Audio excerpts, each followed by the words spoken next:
كنتم خير أمة أخرجت للناس الحمد لله رب العالمين والعاقبة للمتقين وأشهد أن لا إله إلا الله وأشهد أن محمدا عبده ورسوله أما بعد. Mes chers frères et sœurs, vous l'avez compris, on a parlé d'une pratique, un acte d'adoration qui est simple, qui est facile, qui est fructueux et avec cela qui est beaucoup trop délaissé dans la communauté aujourd'hui malheureusement, ma'al asaf. Ce n'est autre que cette pratique qui est le fait d'adorer ton Seigneur tabaraka wa ta'ala, de te rapprocher d'Allah jalla wa ala, d'être aimé par Allah subhanahu wa ta'ala à travers le fait de dire astaghfirullah, tout simplement. Le fait de dire je te demande pardon, ô mon Seigneur, ô Allah. Le fait de demander pardon à Allah subhanahu wa ta'ala, c'est un acte d'adoration aimé par Allah jalla wa ala. Et Allah aime ceux qui lui demandent pardon. Wallahu yuhibbu at-tawwabin wa yuhibbu al-mutatahhirin. Allah jalla wa ala dit dans le Coran, et Allah aime ceux qui se repentent. Et at-tawwabin nous renvoie vers un shem, une racine qui nous rappelle l'augmentation. Ce n'est pas simplement de se repentir une fois ou deux fois, mais c'est de se repentir plusieurs fois, multiplier son repentir, et l'istighfar. Et c'est comme si Allah Jalla wa ala nous disait, eh bien même si tu commets plusieurs péchés, eh bien t'inquiète pas, eh bien tu peux toujours faire partie de ceux que j'aime, parce qu'Allah a dit j'aime ceux qui, c'est pas se rependre une fois ou deux fois, se rependre plusieurs fois. Donc celui qui se repent plusieurs fois, a fortiori il a commis plusieurs péchés. Donc même si tu as commis plusieurs péchés, eh bien tu as encore l'opportunité de te repentir plusieurs fois et de là d'être aimé par Allah subhanahu wa ta'ala. Wallahu yuhibbu at-tawwabin, ceux qui se repentent plusieurs fois. Et c'est pour ça que le prophète lui-même se repentait et demandait pardon à Allah tabaraka wa ta'ala plus de 100 fois par jour. Pourtant c'est qui? Ghufira lahu ma taqaddama min dhanbihi wa ma ta'akhkhar. Il lui a été pardonné les péchés passés et futurs. Avec cela, il augmente. Et pourquoi? Parce qu'Allah aime. C'est pas que tu dises une fois astaghfirullah. C'est pas que tu te repentes une seule fois. Mais c'est que tu le dises plusieurs fois. Quand tu marches, astaghfirullah, astaghfirullah, astaghfirullah. Quand tu conduis, quand tu te déplaces, avant de dormir, en te réveillant, en finissant la prière, dans ta prosternation, et ainsi de suite. Augmente al-istighfar. Une pratique énorme et fructueuse et à la portée de toutes et tous. Qui d'entre nous, même celui qui a des difficultés dans la prononciation des lettres arabes, qui d'entre nous ne peut pas dire astaghfirullah? Et au pire, eh bien nous rappelons comme Allah Jalla wa ala a dit dans le Saint-Coran que parmi ces signes divins, Allah subhanahu wa ta'ala, c'est la diversité de vos langues. C'est un signe d'Allah Azza wa Jal. Que un parle le comorien, que un parle le turc, que un parle le marocain, que un parle l'algérien, que un parle l'anglais. C'est parmi des signes divins. Cela est un bienfait d'Allah Jalla wa ala. Donc même si tu le dis en français, je te demande pardon Allah, c'est bon. En camerounais, en turc, peu importe, c'est bon. Mais bien sûr c'est préférable et mieux. Car ici, ce que renferme comme sens, eh bien les termes utilisés en langue arabe sont plus riches. Et donc c'est pour ça qu'il est demandé à tout le monde d'augmenter al-istighfar. Et le terme al-istighfar, ayyuha al-ahibba, c'est le fait de dire astaghfirullah, c'est le fait de dire je demande pardon à Dieu. Et quand on parle de pardon, eh ben ça renvoie à un terme en arabe qui est al-maghfira.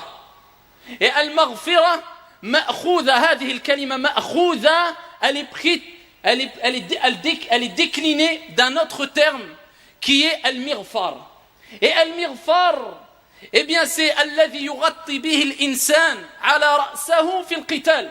C'est ce que mettait la personne sur sa tête lors du combat. Aujourd'hui on dirait c'est un casque qui le permet, ou qui lui permettait, eh bien, de se protéger, de se prémunir.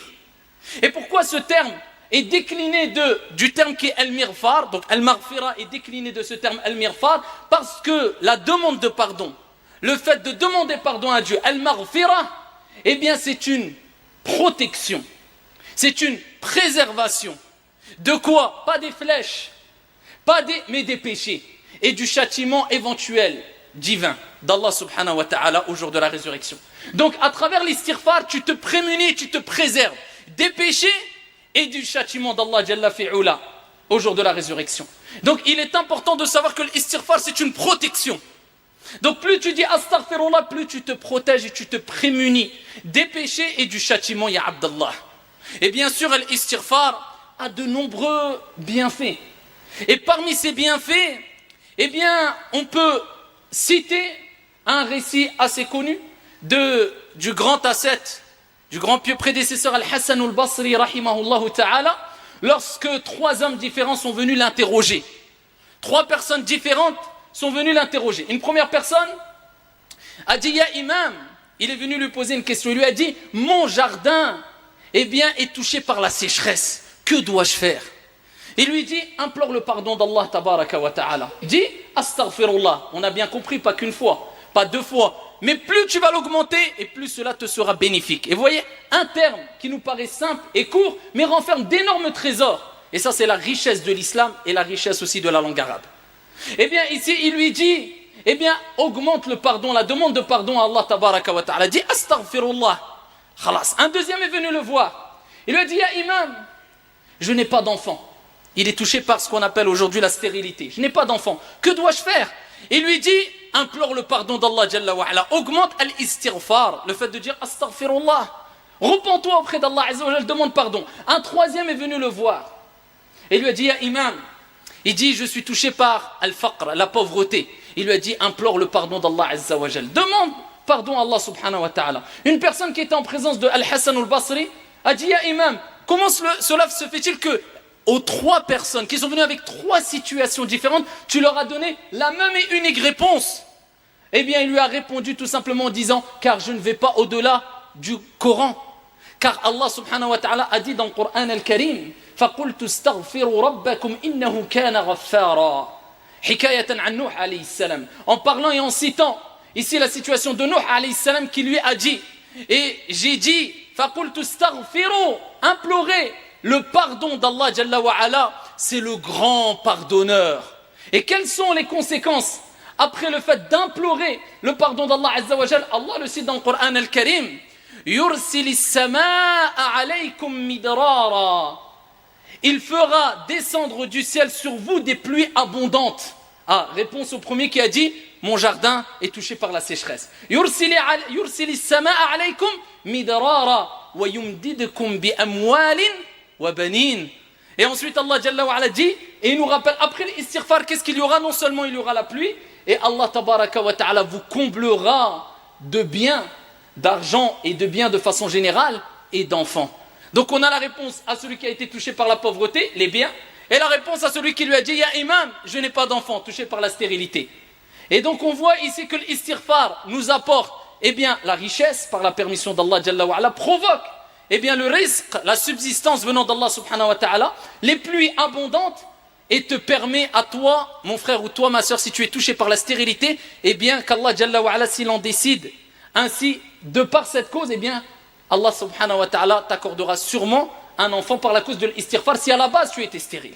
Donc augmente l'istighfar sans jamais désespérer et en comprenant le sens de l'istighfar. Et en méditant le sens de l'istighfar et savoir que tu demandes pardon à Dieu et que tu as en face de toi un Dieu miséricordieux qui pardonne et qui aime pardonner les péchés. Parmi les bienfaits et les bénéfices de l'istighfar aussi, on a un hadith. Je ne voulais pas citer tout à l'heure en langue arabe. Ici, c'est un hadith qui est jugé faible.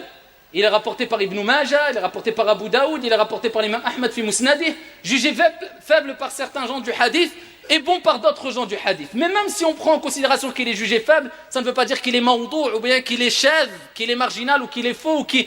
Et en plus de cela, on parle des mérites, donc il n'y a pas de mal de le citer. Le prophète alayhi salatu wassalam a dit « Man lazima al-istighfar » Man lazima, cela indique celui qui persévère, c'est pas simplement... Et on revoit le principe d'augmenter, celui qui persévère dans l'istighfar. Il dit beaucoup astaghfirullah, il persévère.